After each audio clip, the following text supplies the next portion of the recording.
Alors, investir dans l'immobilier en Israël, c'est une chose, mais s'y retrouver dans la fiscalité des revenus locatifs, ça, c'en est une autre.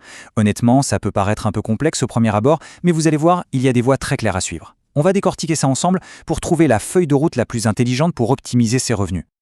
Voilà notre programme, c'est très simple. On va commencer par la base de la base, l'obligation fiscale. Ensuite, on explorera les trois grandes options, les trois stratégies qui s'offrent à nous. On jettera un œil à quelques cas un peu particuliers et on finira avec les clés pour faire le bon choix, celui qui est fait pour sa propre situation. Allez, c'est parti. Personne ne va le nier, le marché immobilier israélien, il attire beaucoup de monde. C'est un fait, mais qui dit investissement attractif dit forcément fiscalité à maîtriser. Parce que le vrai défi, ce n'est pas seulement d'acheter un bien, c'est surtout de le gérer de la façon la plus pertinente possible sur le plan financier. Bon, commençons par la règle numéro 1, le socle de tout le système. En Israël, c'est simple. Tout revenu qui vient de la location d'un bien immobilier doit être déclaré. La question n'est donc jamais « est-ce que je dois déclarer ?», mais bien « comment est-ce que je déclare et quand ?» C'est le point de départ non négociable. Voilà, le chiffre magique à retenir pour 2025, 5 654 shekels. C'est le seuil de revenu mensuel qui va être le pivot de toute notre stratégie fiscale pour un bien résidentiel. C'est vraiment le chiffre autour duquel tout va s'articuler. Alors, ce seuil, il a un nom officiel, c'est le Tikrat Aptor. Ce qui est vraiment intéressant, c'est que si un revenu locatif est en dessous de ce plafond, eh bien, il peut être totalement exonéré d'impôts.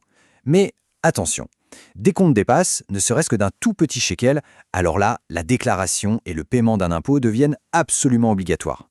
Ok, première stratégie possible, et c'est de loin la plus populaire, tout simplement parce qu'elle est simple. C'est le régime forfaitaire de 10%. On pourrait l'appeler la voie de la tranquillité d'esprit, de la prévisibilité. Le principe, il est on ne peut plus clair. On prend la totalité des loyers bruts perçus sur l'année et on applique un impôt fixe de 10%, point final. Mais, et c'est là le point crucial, aucune charge n'est déductible. Rien du tout. Ni les intérêts du prêt, ni la taxe foncière, ni les frais de réparation. C'est en quelque sorte le prix à payer pour cette grande simplicité. Du coup, c'est une option qui est parfaite pour un bien qui n'a pas de prêt et peu de frais, ou pour ceux qui veulent une gestion administrative la plus légère possible.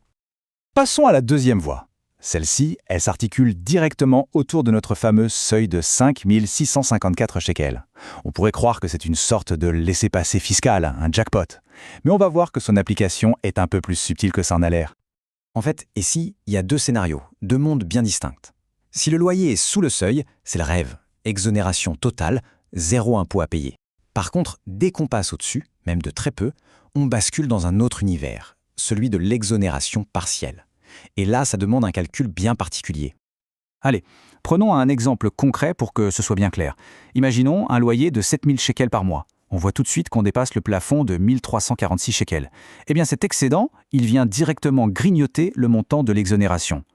L'exonération de base est donc réduite de ce même montant. Au final, on se retrouve avec une part exonérée de 4 308 shekels et une part imposable de 2 692. C'est cette dernière somme qui sera taxée au taux marginal, ce qui bien souvent rend cette option beaucoup moins intéressante que le forfait à 10%. Et nous voilà à la troisième et dernière grande option, le régime réel. Alors là, c'est le choix à la carte. C'est l'option de l'investisseur méticuleux, celui qui a des charges significatives et qui veut que son impôt reflète au plus juste la rentabilité nette de son bien. Et là, la liste des charges qu'on peut déduire, elle est longue. On y trouve bien sûr les travaux, les taxes comme l'Arnona, les assurances, mais on y trouve surtout les intérêts du prêt immobilier et l'amortissement comptable du bien. Et croyez-moi, ces deux dernières charges, elles peuvent réduire le revenu imposable de manière drastique. Une fois qu'on a déduit toutes ces charges, le revenu net qui reste est simplement ajouté aux autres revenus du propriétaire et il est imposé à son taux marginal d'imposition. Ce taux, il commence en général à 31% pour ce type de revenu. Ce régime demande donc un peu plus de suivi, de paperasse c'est sûr, mais il peut être incroyablement avantageux, surtout au début d'un investissement quand on a un gros prêt sur le dos. Bon, faisons un petit point pour y voir plus clair. D'un côté, on a le forfaitaire à 10%, la voie royale de la simplicité, imposée sur le revenu brut. Au milieu, le régime d'exonération, qui n'est vraiment intéressant que pour des revenus très très bas. Et enfin, le régime réel, plus complexe, mais qui colle à la réalité économique de l'investissement et qui est donc idéal quand les charges sont élevées. Voilà pour les trois grands régimes qui concernent la location résidentielle. Mais il faut aussi connaître quelques exceptions notables qui, elles, ont leurs propres règles du jeu. La différence est flagrante. Pour un local commercial, que ce soit un bureau ou une boutique, les règles sont beaucoup plus strictes.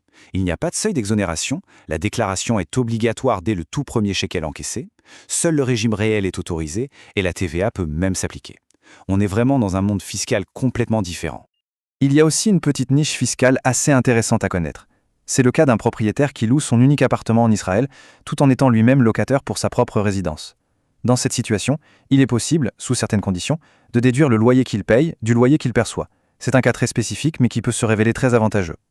Bon, on a exploré les différentes voies, les différentes options. La question maintenant, la plus importante, c'est comment choisir la bonne. Il s'agit maintenant de passer de l'information brute à une véritable stratégie personnelle. Et ça, c'est sans doute le message le plus important à retenir. Il ne faut pas chercher le meilleur régime dans l'absolu, ça n'existe pas. Le seul objectif, c'est de trouver le régime qui est parfaitement aligné avec une situation personnelle, financière et familiale qui est unique. L'optimisation fiscale, c'est vraiment du sur-mesure. Alors, pour faire ce choix sur mesure, voilà la checklist, les questions qu'il faut absolument se poser. 1. Quel est le montant du loyer ? 2. Le niveau des charges est-il bas ou élevé ? 3. Y a-t-il un prêt immobilier en cours et si oui, de quel montant ? 4. Quelle est la situation fiscale globale ? Et même là, je peux jouer un rôle. Et enfin 5. Quel niveau d'importance on accorde à la simplicité administrative ? La meilleure réponse se trouve pile à l'intersection de tous ces facteurs.